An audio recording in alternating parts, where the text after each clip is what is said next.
Hello everyone, my name is Chasity, aka the Luminary Luna Beams, and I want to welcome you to my channel.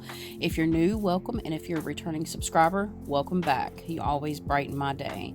So I'm just making a quick audio video for this Jupiter and Uranus conjunction that's happening today and tomorrow. These are slower moving planets, so the energy has been going for a while now. And I just want to read you guys a little bit about it. I do not have the time to make a full video because I will be going live later today because I am doing my very first ghost hunt. So I'll be working on that video as well. Plus we got the full moon right around the corner. I believe it is Tuesday coming up, and I'm hoping to go live then as well. But I'm not going to get too ambitious. I at least will try to bring you card readings for that day. So what's happening? What is a conjunction? A conjunction is when two planetary bodies meet at the same degree on the astrological wheel. And this is taking place in the Taurus part of the sky. So what is Taurus? Taurus is an earth sign, very grounding, very calculated sign. And you have Jupiter, which is the planet of expansion. It's like the jolly planet. It expands whatever it touches, basically. And you can get too much of a good thing sometimes, right? And what is Uranus? Well, Uranus or Uranus is kind of the oddball, right? It brings unexpected shifts and changes. Sometimes there's good and bad things, right? No coincidences. It breaks rules, it challenges powers, and just kind of disturbs things for the good or the bad. So it's not all crazy when we talk about Uranus, but when you have Jupiter and Uranus coming together in a powerful conjunction, so conjunctions basically blend the two planets' energy. It creates like a fusion and transforms into one energetic expression. And the key word for Jupiter is more, and Uranus is revolution.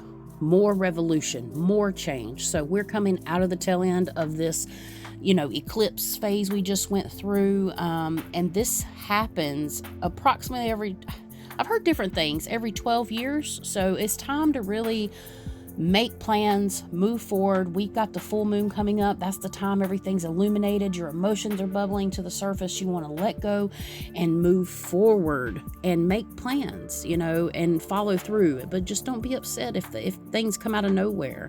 Uranus is progressive, it's offbeat, and Taurus tends to be traditional and conservative. So, it can challenge your perspective of stability right now. And it brings new opportunities. Jupiter's coming in bringing new opportunities. Jupiter just moved into Taurus not too long ago, back in 2023. Uranus really kind of shook stuff up when it moved into Taurus, I believe, back in 2018. So on a personal level, just consider this personal revolutions. All right, now I'm just going to take a look at the astrology. I do not use whole house signs. Sometimes I will, sometimes I don't. In this case, I will not. And I'm using it based off my particular location, and I use the Palladius house system. Okay, so as you can see, there's a lot of things going on in the 8th house right now for the sky. This is the house of the mystery, the taboo, death, transformation. It is ruled by Scorpio, and we have our North Node and Mercury and Venus and Chiron, and this is where all the planets were, right there at the sun too. You see how it's moved on away from the eclipse, but it's all in that 8th house of transformation. And if that's where Aries is falling mostly in. And then you also have Taurus in the 9th house, okay? And this is where this conjunction between Jupiter and Uranus is making a connection. The 9th house is higher learning, higher spirituality, foreign travels. It's a really great house for spiritual stuff. So this could bring about a lot of spiritual gifts. We have Vesta over here in the 10th house as well. And there is basically it's a kind of a challenging aspect. It's like a semi-sextile. I think it's a 45-degree split. So it can be a little challenging. We may have a lot of people starting new spiritual journeys right now and even turning it into your job. You also have, I'm looking at the aspects right now, and we have trines between the moon and Black Moon Lilith. Black Moon Lilith is right at the end of the 12th house. That's the feisty feminine, and it can bring challenges to the subconscious right now. We're fighting ourselves collectively as a collective. You have the moon in the first house, and this is in Virgo. So Virgo is another earth sign, very persistent. Be easy on yourself, guys, this week, because we're going to really be challenging ourselves and our emotions with the moon in the first house in Virgo. You also have another aspect there with Hygeia in the 7th house. That's healing relationships. And then a sextile between Mars in the 7th house, which is action or war in our relationships, our business partnerships, and basically the relationships between us and people. And then we have squares between our vertex and anti-vertex. So challenging, fated times for humanity.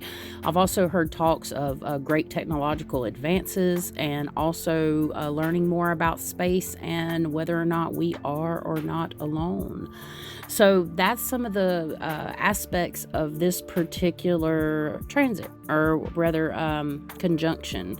So I just kind of wanted to bring all this to you guys. We've got a lot of things going on with relationships, the taboo, the mystery parts. There's a lot of things that we're questioning right now collectively. We have Pluto in the 5th house, and Pluto in the 5th house is bringing transformation through creativity. So tap into that creativity, guys. And yeah, I think I'm just going to leave it there. I wanted to drop this in on you really fast before I go ghost hunting, and I hope it was helpful moving forward. I will do another short video this week for the full moon and or go live. So until next time, peace out.